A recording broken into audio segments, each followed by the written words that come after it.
my name is Monty St John. I work with CyberDefenses as the Director of Intelligence Services. We're here in Pittsburgh at the Carnegie Museum of Natural History. And we thought we'd take advantage of the time we're in Pittsburgh to do a little bit of filming. We're actually here doing a law enforcement-based training, but as you can see, it's well worth the time to step away a little bit. But that's kind of a side to the topic that I have in mind today. Really, I wanted to focus on digital forensics and talk a minute about how digital forensics touches on cybersecurity. Now, if you're in cybersecurity and you deal with the cybersecurity industry, you know that there's a lot of parts to it, more than most people can envision. It's like elections. There's a lot of parts to elections, even though we see in the news really a big focus on our voting and our voting machine.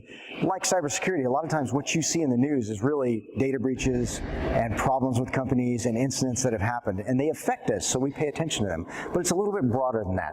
And one of those topics happens to be digital forensics. Now, it's a kind of an old industry, especially compared to some of the other parts of cybersecurity. It grew out of courtrooms, for example. It grew out of question documents and other techniques like that that grew as courts needed ways to verify the different evidence that was brought by people to the court to see if someone was guilty or not guilty. And in a lot of ways, we haven't grown much beyond that. In digital forensics, we apply it inside of cybersecurity. When we have a machine, whether it's a server or a desktop or a workstation, whatever it might be, we have a question about it, and we want to ascertain whether something has really happened there or not.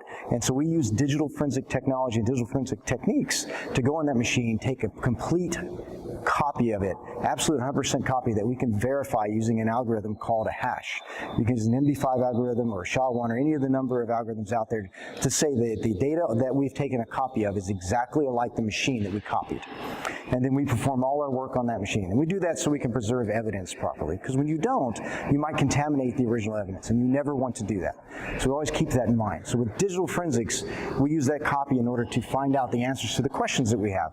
And in cybersecurity, a lot of times that is there malware on this machine? Has someone done something that they shouldn't have on this machine? Has someone from the outside broken in and left traces that we could find? And so we will go and use digital forensics techniques in order to find those artifacts or find answers to those questions. And so that's our little short on digital forensics inside of cybersecurity. Thank you.